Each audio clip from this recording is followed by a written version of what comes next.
नमस्कार मंडळी, जयश्री ब्लॉग या यूट्यूब चॅनलमध्ये तुमचं पुन्हा एकदा स्वागत करते। तर तुमच्यासाठी पुन्हा एक नवीन अशी रेसिपी घेऊन आलेली आहे। तर आज काहीतरी वेगळं खाण्याची इच्छा झाली होती, तर त्यासाठी आज मी बनवली मस्त अशी पुरणपोळी। तर मी पुऱ्या ह्या 2 पिठाच्या मिक्स बनवलेल्या आहेत, मैदा आणि गहू हे जी दोन्यांची पुरी मी मिक्स बनवले। तर मग चला बनवूया। तर इकडे मी सर्वप्रथम एक ताट घेतलं, त्यामध्ये 1 वाटी गव्हाचं पीठ चाळून घेतलेलं आहे आणि तसंच 1 वाटी मी मैदा पीठ घालून घेते।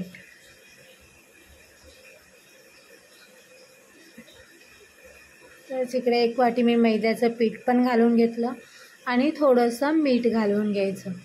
मीठ यामध्ये घातल्यानंतर व्यवस्थित हाताने मिक्स करून घ्यायचं आणि थोडं थोडं पाणी घालून पीठ चांगलं मळून घ्यायचं।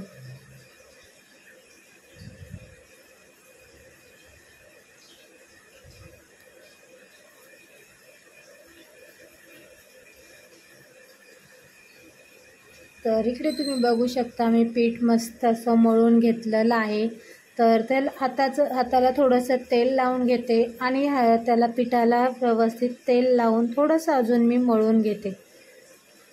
तर इकडे तुम्ही बघू शकता पीठ मस्त असं मऊसूद असं मळून घेतलंय आणि आता आपण यावर एक ताट झाकून 5 मिनिटं साईडला ठेवून देऊया।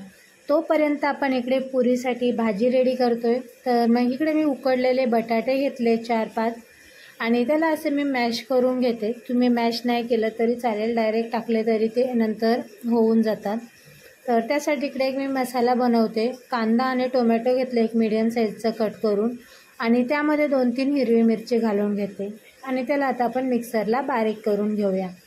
तर इकडे मी बारीक करून घेतलं। त्यानंतर इकडे एक कढई गरम करायला ठेवली। कढई चांगली गरम झाली की त्यामध्ये जिरे, मोहरी तसेच कढीपत्त्याची 7-8 पाने घालून घ्यायची। जिरे मोहरी चांगली तडतडली की त्यामध्ये आपण जे वाटण रेडी केलेलं आहे तर ते घालून घ्यायचं। तर इकडे मी एका वाटीमध्ये ते वाटण काढून घेतलं होतं, तर ते घालून घेतलं कांदा टोमॅटोचं वाटण आणि तेही तेलामध्ये चांगलं परतून घ्यायचं। वाटण चांगलं परतून घ्यायचं। जोपर्यंत तेल सोडत नाही वाटण तोपर्यंत त्याला आपण चांगलं परतून घेणार आहे। तर तुम्ही बघू शकता त्याची क्वांटिटी खूप कमी दिसायला लागली, म्हणजे आपलं वाटण चांगलं शिजलेलं आहे। तर यामध्ये आता आपण घालणार आहे हिरवे वाटाणे। ओले हिरवे वाटाणे घेतलेत मी, म्हणजे भिजवलेले नाही आहेत, डायरेक्ट शेंगा असतात तर त्या सोलून घेतलेल्या आहेत। तर इकडे मी 1 वाटी ओले वाटाणे घेतले, तर ते यामध्ये घालून घेतले। तेही यामध्ये व्यवस्थित मिक्स करून घेऊया। 1-2 मिनटं चांगलं परतून घ्यायचं यामध्ये, कारण आपण कच्चे वाटाणे घालतोय तर थोडंसं त्यामध्ये परतून घ्यायचं, म्हणजे ते पण मऊसूद असे होतात। तर इकडे मी मस्त मिक्स करून घेतलं आहे आणि आता आपण यामध्ये घालणार आहे मसाले।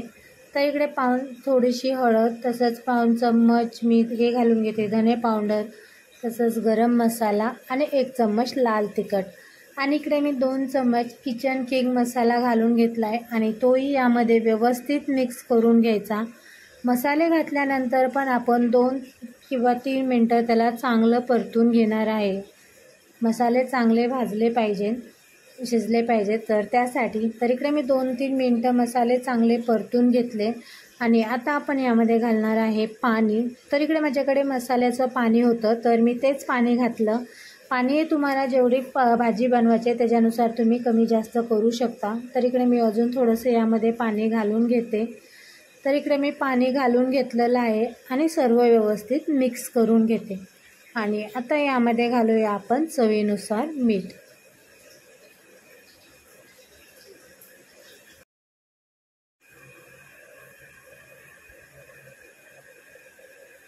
तर इकडे मी मीठ घालून घेतलेलं आहे आणि आता आपण भाजीला एक चांगली उकळी येऊन द्यायची। तर इकडे भाजीला तुम्ही बघू शकता खूप छान अशी उकळी आलेली आहे।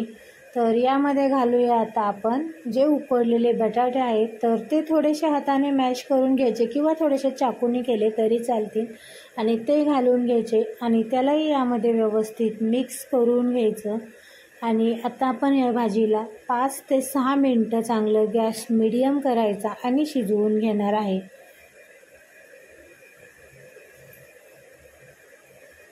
तर इकडे 5 मिनटं झालेले आहेत आणि आपली भाजी मस्त शिजलेली आहे. तर त्याच अगोदर मी त्यामध्ये घालून घेते भरपूर अशी वरून बारीक चिरलेली कोथिंबीर आणि त्यानंतर त्यामध्ये मी मिक्स करून घेते. तर इकडे मी मिक्स करून घेतलेली आहे. तर तुम्ही बघू शकता मस्त अशी आपली पुरीसाठी भाजी रेडी झालेली आहे. तर आता आपण ह्याला साईडला ठेवून देऊया. तर इकडे मी पीठ तुम्ही बघू शकता, आपलं पीठ पण मस्त असं भिजलं गेलेलं आहे. तर हाताला थोडंसं तेल लावून त्याचे आता मी छोटे छोटे गोळे करून घेते. पुरीसाठी लागतात तसे छोटे छोटे गोळे करून घ्या.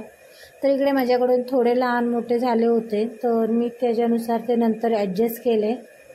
तर इकडे छोटे छोटे मी गोळे करून घेतले. त्यानंतर इकडे तुम्ही त्याला तर आता आपण याची पुरी बनवणार आहे. तर तुम्ही तिला तेलामध्ये तुम्हाला लाटायची असेल तरी लाटू शकता. पण इकडे मी गव्हाचं पीठ घेतलं आहे आणि त्यामध्ये पुरी लाटून घेते. पुरी लाटताना तिला साईडून लाटायची, मध्ये जास्त लाटायची नाही. मध्ये जेवढी तुम्ही थोडीशी जाड ठेवसाल तेवढी पुरी मस्त अशी फुलते.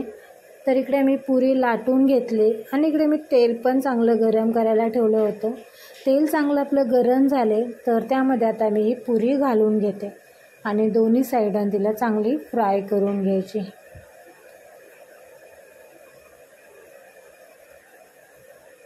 तर इकडे मी मस्त अशी पुरी फ्राय करून घेतलेली आहे. तर बाकीच्या पण अशा प्रकारेच आपण फ्राय करून घेणार आहे आणि बनवून घ्यायच्या. तर इकडे माझ्या पूर्ण पुऱ्या बनवून झालेल्या आहेत. तर इकडे मी त्याला एका प्लेटमध्ये काढून घेतलं आहे आणि भाजी आणि पुरी पण एका प्लेटमध्ये मी खाण्यासाठी घेतलेला आहे. तर कशी झाली पुरी भाजी हे मला नक्की कमेंटमध्ये सांगा आणि तुम्ही पण बनवून बघा. रेसिपी आवडल्यास व्हिडिओला लाईक करा, शेअर करा आणि चॅनलला सबस्क्राईब करायला विसरू नका. तर अशाच एका नवीन रेसिपीमध्ये भेटूया नेक्स्ट व्लॉगमध्ये. धन्यवाद.